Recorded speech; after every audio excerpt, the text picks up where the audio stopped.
পবিত্র রমজান মাসে আমাদের শরীরের যাকাত দিতে হয়। বিরাদার, আজকে আপনি পবিত্র রমজান মাস পাইলেন, পবিত্র রমজান মাস পাওয়ার পরে আপনি রোজা রাখতে পারলেন না, নামাজ পড়তে পারলেন না, নিজের জীবনকে পরিবর্তন করতে পারলেন না, নিজে আপনার কাজকর্মগুলো আপনি ত্যাগ করতে পারলেন না। ওই মাসে যারা নিজেকে পরিবর্তন করতে পারলো না তাদের মতো দুর্ভাগ্যবান আর কেউ রইল না। একবার জোরে বলা যাবে না সুবহানাল্লাহ। বাবাজি ভাইরা, আমার মায়েরা, আজকে পবিত্র রমজান মাসে আমার আল্লাহ তাবারাক তাআলা এত ফজিলত রেখেছে, এত ফজিলত রেখেছে। আমার আল্লাহ বলে দিয়েছে, বান্দারে তুমি অন্যান্য মাসে নফল নামাজ পড়ে তুমি যতটা সব পাও, ফরজ নামাজ পড়ে তুমি যতটা সব পাও, আজকে এই পবিত্র রমজান মাসে তুমি যে নামাজ তুমি পড়বে অন্যান্য মাসে তুমি যে সবটা পাবে, পবিত্র রমজান মাসে তার চাইতে দ্বিগুণ বেশি সব পাবে। জোরে বলেন সুবহানাল্লাহ। বাবাজি ভাইরা, এই জন্য পবিত্র রমজান মাসে মানুষের রোগবালা কম হয়। আল্লাহর তরফ থেকে রমজান মাসে মানুষের প্রতি রহমত বর্ষিত হয়। এটা হয়তো আমরা জানতে পারি না, বুঝতে পারি না, কারণ রহমত সম্পর্কে যদি আমাদের অভিজ্ঞতা না থাকে, রহমত সম্পর্কে যদি আমাদের জানা না থাকে, আল্লাহ রহমত আমরা বাবা বুঝতে পারি না। পবিত্র রমজান মাস আসলে বাবা কতজন খুশি হয়, আবার কতজনে বাবা বেজার হয়। পবিত্র রমজান মাসের চাঁদ যখন আসমানে দেখা যায়, মুমিনদের অন্তর বাবা খুশি হয়ে যায়, আর কমিনদের অন্তর যেন কেঁপে উঠে যায়। মুমিনরা চিন্তা করে, আল্লাহ গো, গত বছর আমরা পবিত্র রমজান মাস পেয়েছিলাম, এই যে সামনে আর কয়েকটা দিন বাকি আছে, আমরা পবিত্র রমজান মাস পাবো কিনা তা জানি না। তবে আল্লাহ গো, আমার হায়াতকে দারাজ করে দাও, সামনে পবিত্র রমজান মাসে যেন রোজা রাখতে পারে। আরে গত বছর আপনারা রোজা রেখেছে, আবার সামনে কয়েকদিন বাদে রোজা আছে।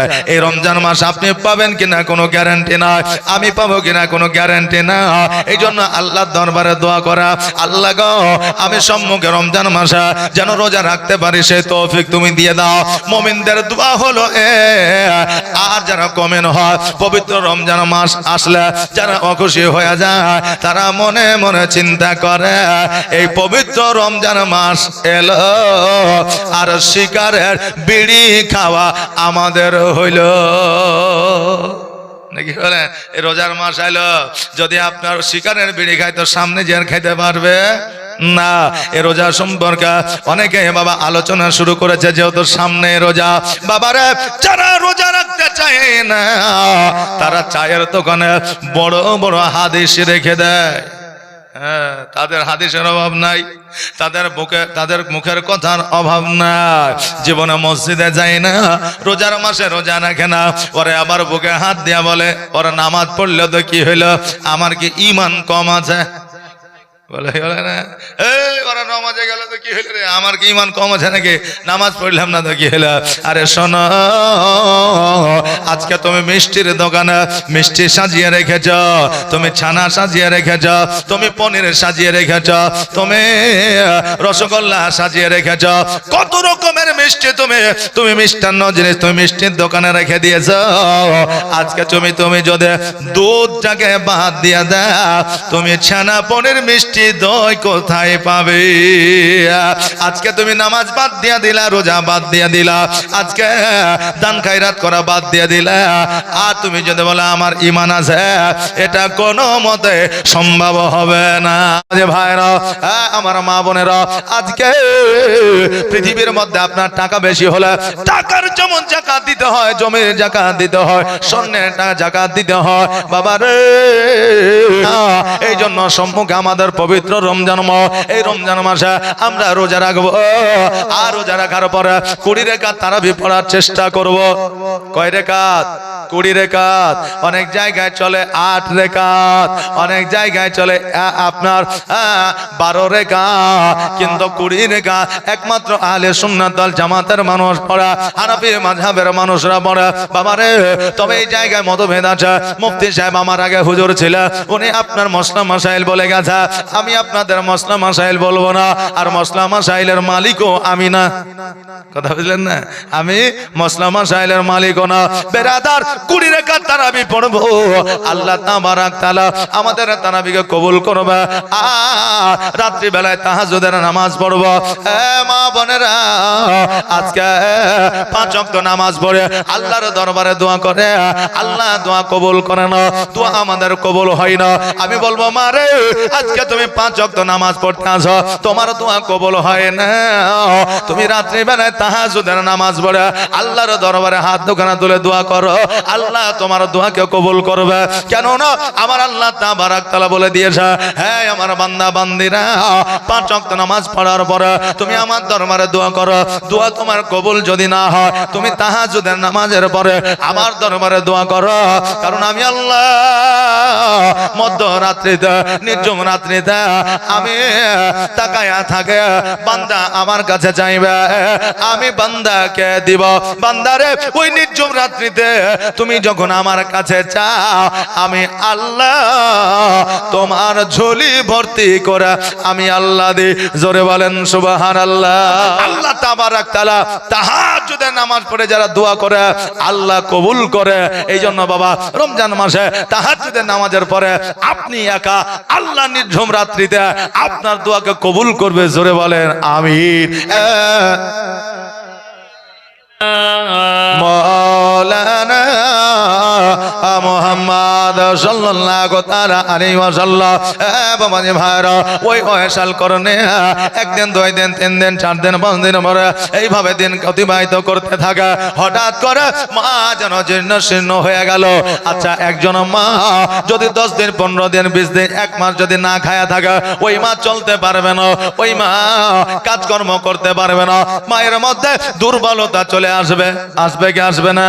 অনাহারে থাকলে মানুষ অটোমেটিক দুর্বল হয়ে যায়। বাবা রে, ওয়াইসাল করনি বলে, মা গো, আমি বুঝতে পারছি, জানতে পারছি, তুমি রুটি নিজে না খাইয়া তুমি আমাকে প্রতিদিনই খাওয়াইয়া ইফতার করিয়েছ।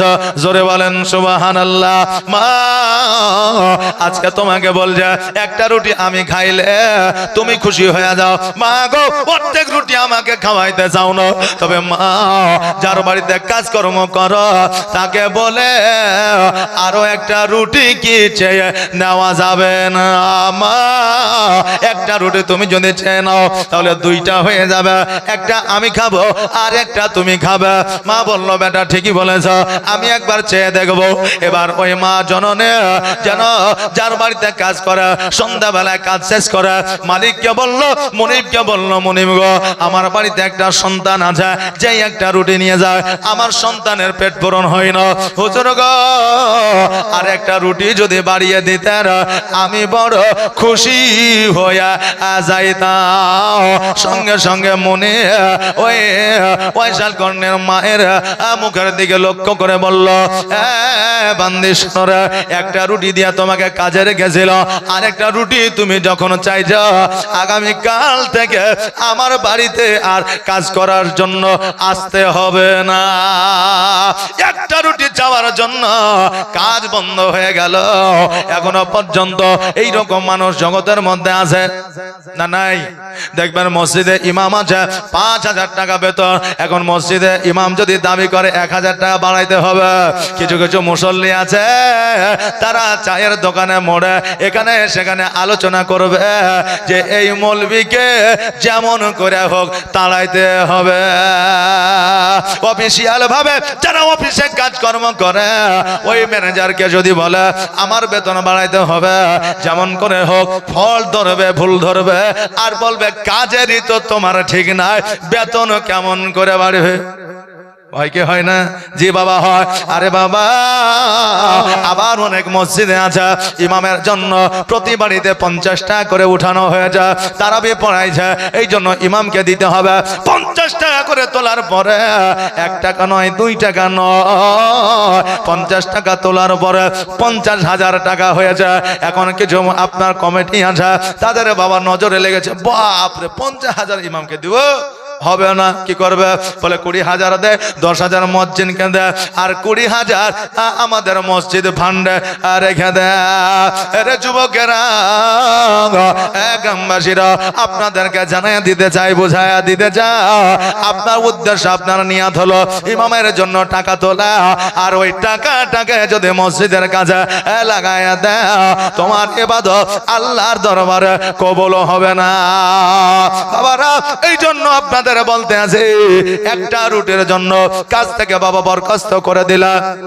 এবার পয়সার কর্ণের মা বাড়িতে আসিয়া বলল, বাবা যে একটা রুটি দিত, একটা রুটি চাওয়ার কারণে ওই একটা রুটিও বন্ধ হয়ে গেল, কাজকর্ম বন্ধ হয়ে গেল।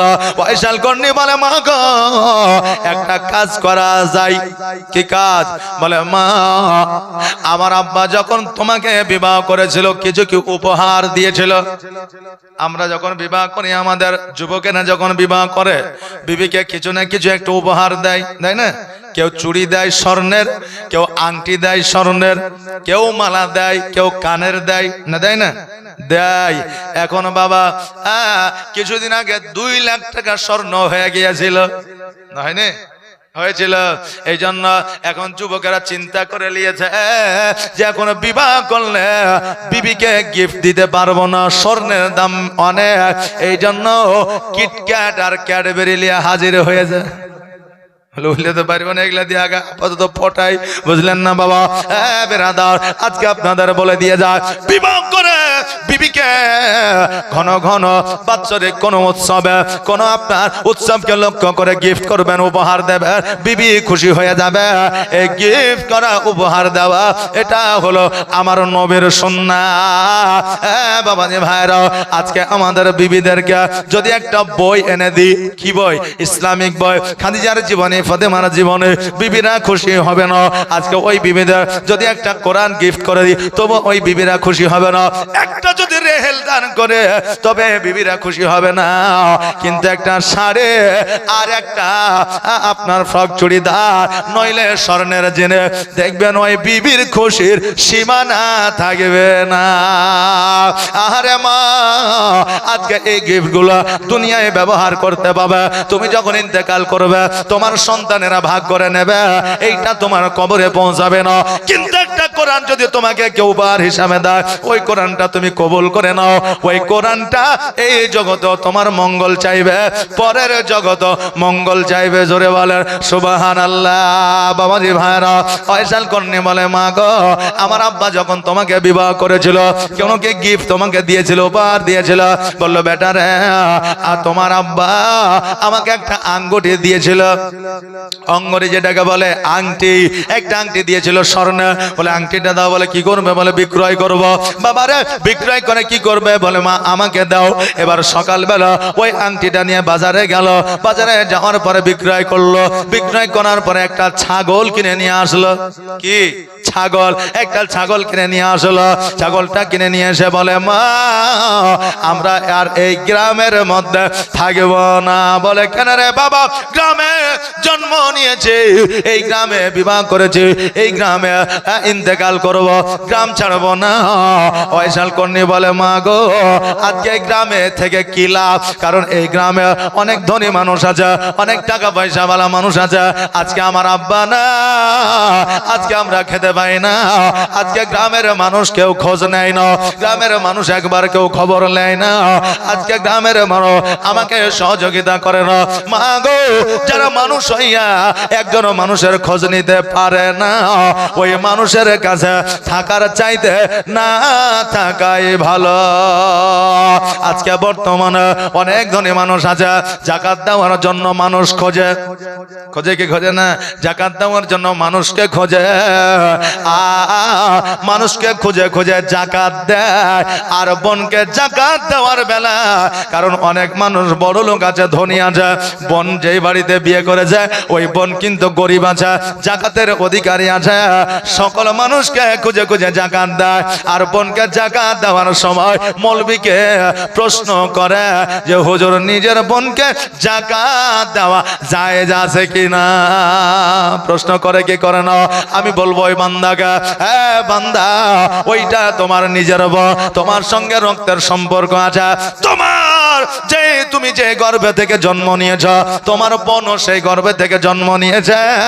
অতএব বোন যদি গরিব হয়, তুমি যদি ধনী হও, তবে এই যাকাতের জন্য মশলা জানা লাগবে না, বোনকে দেওয়া যাবে কি যাবে না।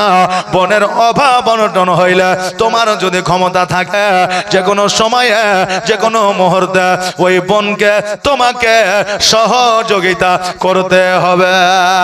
ভাই রে, তুমি কেমন ভাই হয়েছ যে বোন অভাবে আছে, তুমি অট্টালিকায় বসবাস করো, আর কিছু দান করতে গেলে তুমি ইমামকে, মৌলবীকে, মসলা মাসায়ের তোমার বোনের ব্যাপারে জিজ্ঞাসা করো। এর চাইতে বড় লজ্জা আছে কি নাই? এর চাইতে বড় লজ্জার কিছু আছে না?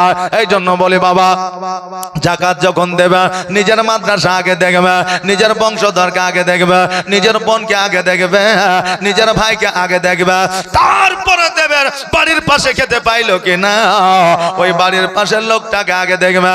এইদিকে বাড়ির পাশে লোকে খেতে পায় না, আর কলকাতা থেকে ভিখারি ডেকে নিয়ে এসে খেতে দেয়, ওই দান আল্লাহর দরবারে কবুল হবে না। আরে ওয়াইশাল কন্যা বলে, মা গো, এই গ্রামে আর থাকবো না, চলো চলো আমরা জঙ্গলের মধ্যে চলে যাব। ওয়াইশাল কন্যা ওনার মাকে নিয়ে জঙ্গলের মধ্যে গেলা, ফল খাইয়া জীবন যাপন শুরু করলেন। আর ওই ছাগল পোষা আপনার শুরু করলেন। একটা, দুইটা, তিনটা, চারটা, পাঁচটা, 10টা বাবাই ছাগলের বাবা বৃদ্ধি হয়। এইভাবে অনেক ছাগল আপনার পোষা আরম্ভ করলে। এখন ওয়াইশাল কন্যা মূলত কাজ ছিল, প্রধান কাজ ছিল সারাদিন ছাগল বকরি চড়ানো, আর সন্ধ্যা বেলায় বাড়িতে আসিয়া রান্না বান্না করে মায়ের গোসল করা দিয়া, মাকে খাওয়াইয়া দিয়া ওই আরামের বিছানায় ঘুম পাড়িয়ে দেওয়া, এটাই ওয়াইশকরণের মূল কাজ ছিল। জোরে বলেন সুবহানাল্লাহ। আরে বাবা, ওয়াইশালকরণ আমার নবীজির এত প্রেমিক ছিলেন, এত মহব্বতকারী ছিল, তবুও জীবনে মদিনায় যাই নয়, প্র্যাকটিক্যালে নবীর সঙ্গে সাক্ষাৎ করে নয়, জীবনে কোনোদিন হজ করতে যায় না, কিন্তু ওনার প্রতি বছর হজের সব ওনার নেকির খাতায় লিপিবদ্ধ হইতো। জোরে বলেন সুবহানাল্লাহ। উনি নবীর রওজায় যায় না, কিন্তু আমার নবীকে প্রতিনিয়ত স্বপ্নের মাধ্যমে দেখতেন। জোরে বলেন সুবহানাল্লাহ। বাবাজি ভাইরা, ওনাকে প্রশ্ন করা হয়েছিল, নবীকে এত ভালোবাসা, এত মহব্বত করো, তবুও নবীর রওজায় কেন যাই নয়, নবীর সঙ্গে সাক্ষাৎ করতে কেন যাও নয়? আমার হযরতে ওয়াইশাল কন্যা বলেছিল, শোনো গো, আজকে আমার মা বাড়িতে একাই ছিল, ওই মাকে দেখার মতো কেউ ছিল না। আজকে মাকে ছাড়িয়া যদি আমার সোনার মদিনায় চলে যাইতাম, ওই মাকে দেখার মতো কেউ ছিল না। ওই মা যদি আমার প্রতি বেজার হয়ে যাইতো, আমার হজ করাও যা না করাও তাই হইতো। এই জন্য আমি মদিনায় যাই না। আমার মায়ের খেদমতের কারণে, আমার মায়ের সেবা করার কারণে আমার মা আল্লাহর দরবারে দোয়া করে দিয়েছে, আমি বাড়িতে বসে বসে আমার নবীর সঙ্গে সাক্ষাৎ করেছে, প্রতি বছরে হজের সব পেয়েছি। জোরে বলে সুবহানাল্লাহ। এই জন্য বাবাজি ভাইরা, আজকে আমি মানুষ, আপনি মানুষ, ধর্ম পরে আগে মানুষ হইয়া মানুষকে বাবা ভালোবাসতে হবে। জন্য বলছে আমি মানুষ হইয়া।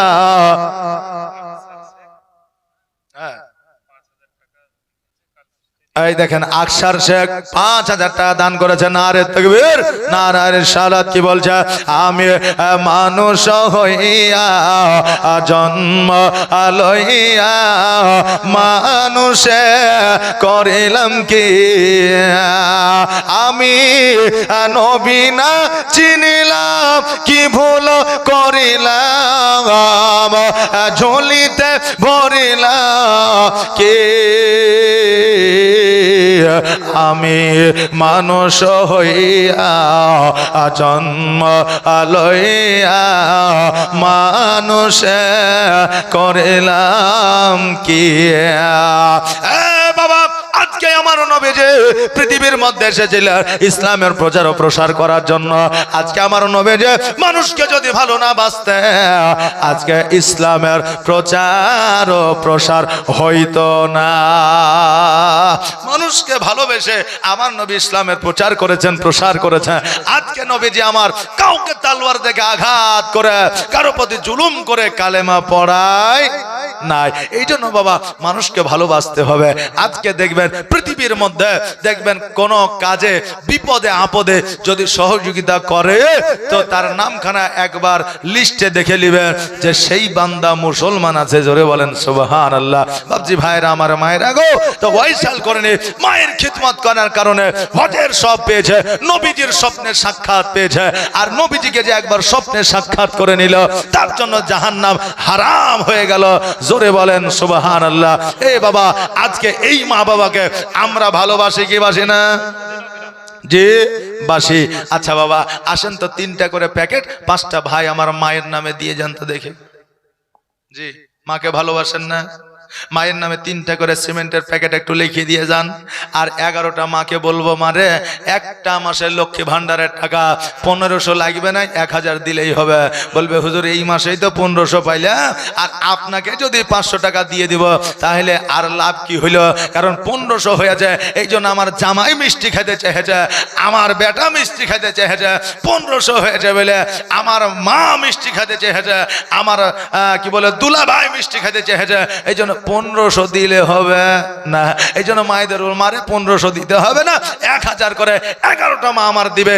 আর 11টা মা দিলে 11,000 টাকা হবে।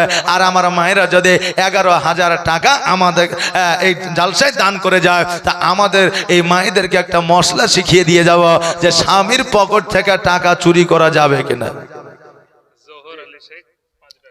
জোহর আলী শেখ 5 বস্তা সিমেন্ট দান করেছে। জাযাকাল্লাহ, মাশাআল্লাহ, বারাকাল্লাহ।